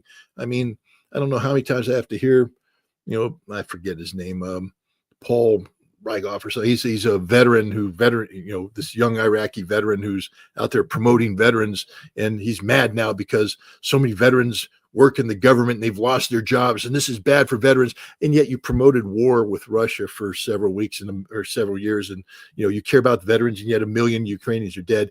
Get out of my face with your "I care about the veterans" nonsense. You're a hypocrite. You're a liar. Run away. Trump, I think, is trying to stop a war in Russia and in Ukraine. And I think Trump will be working to have better. He has good instincts, Danny. You yourself said it. He went to China. He met with Xi Jinping. There were positive things happening. And then the deep state hijacked him.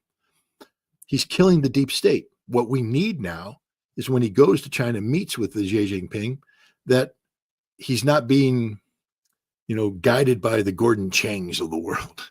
We need to find the Steve Wickoff version of China who's going to help make this pivot a reality. And the Chinese aren't stupid. They're studying this. I mean, the Chinese, correct me if I'm wrong, but their foreign ministry has a pretty developed, American branch or whatever, a bunch of young Chinese diplomats who have studied in America. They know America and all that.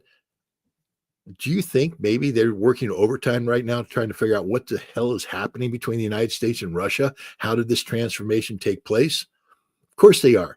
And then they're writing papers back to their chain of command saying, this is what we think happened here. The chain of command's going, might be saying, we want some of that. We'd like to see some of that change. How did that happen? What do we need to do to create the conditions for that to happen?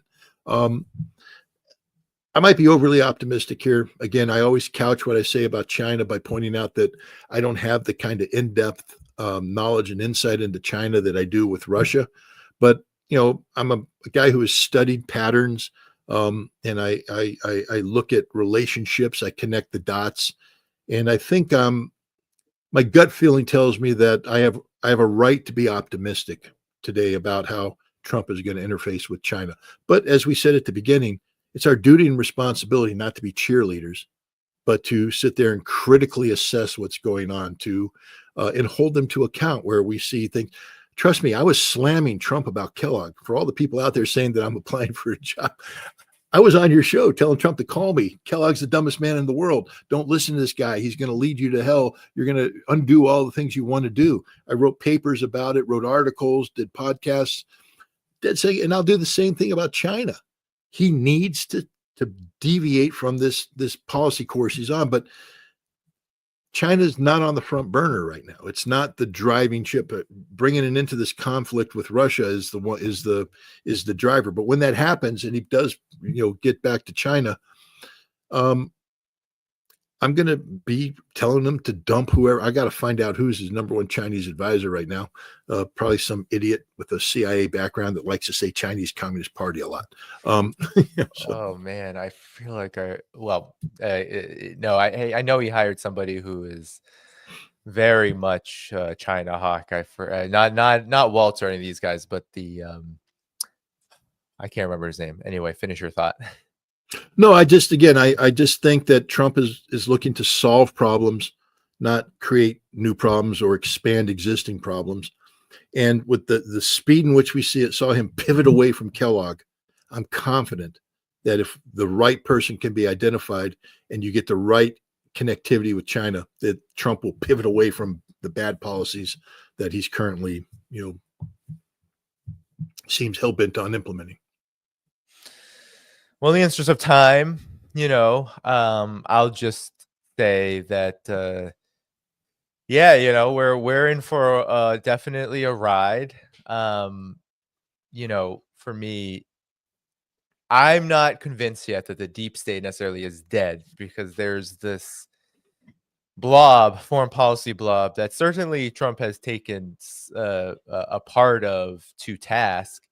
I am waiting and seeing to see if that can pull through in a more concrete sense as we move toward the faster and more rapid developments in the Russia-US process, especially. But it's quite clear that things will probably move a lot more rapidly after the first 100 days in all realms, and we will have to see how much the deep state and how much also Trump, for all of Trump's positions that I agree with on foreign policy, I agree with him very little else, including Doja.